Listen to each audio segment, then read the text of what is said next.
Bonjour. Bonjour. Bonjour. Alors la Rosée, c'est très simple, c'est le réseau des tiers-lieux d'Occitanie. Qu'est-ce qu'on y fait? Déjà, ça rassemble tous les tiers-lieux et leurs partenaires. À la fois des tiers-lieux académiques qui sont dans les universités et les scolaires, les lieux ouverts à tous, qu'ils soient privés ou associatifs, peut-être aussi les tiers-lieux d'entreprise. Tout ce monde-là est dans tous leurs domaines d'activité, parce que là aussi je pourrais faire une belle liste au préalable de fabrication sociale, culturelle, alimentaire, etc. On se retrouve pour faire 4 objectifs. Le premier, de se valoriser et se faire connaître. Le deuxième, c'est aussi de mener des projets ensemble, des événements. Le troisième, c'est aussi développer une offre de services et des outils en commun. Et en dernier, et peut-être le plus important, c'est faire ensemble et essayer de mutualiser toutes nos connaissances pour produire des communs.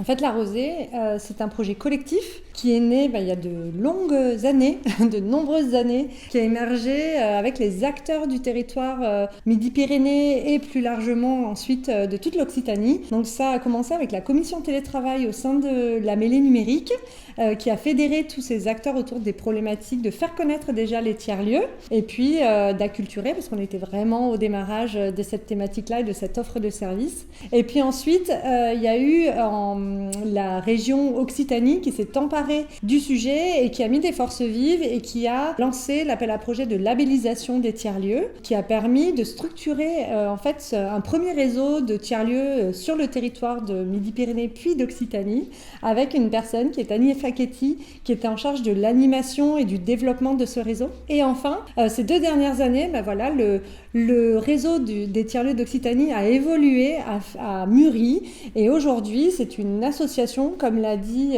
Antoine, qui s'est structurée de manière indépendante, mais toujours avec la région en partenariat et les collectivités et l'ensemble des partenaires. C'est une association aujourd'hui qui est faite avec les tiers-lieux, par les tiers-lieux, pour les tiers-lieux, qui accueille aujourd'hui même au sein de la mêlée numérique ses premiers salariés qui seront là pour animer, fédérer et faire vivre le réseau en interne et le faire rayonner auprès des partenaires extérieurs.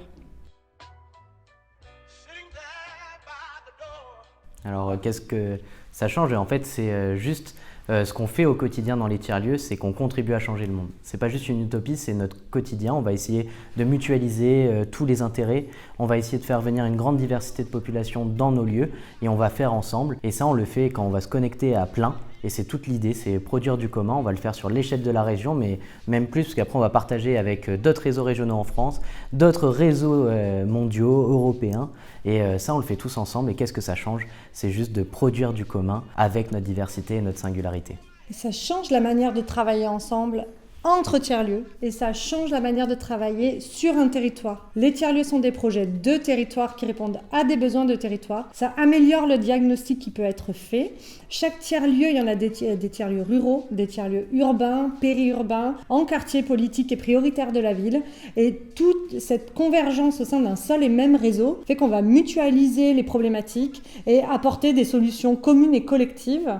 Et toujours dans l'innovation parce qu'on est quand même dans le tiers-lieu et dans le bien commun pour partager des solutions et pour permettre cet essaimage sur les différents territoires via ce réseau de tiers-lieux.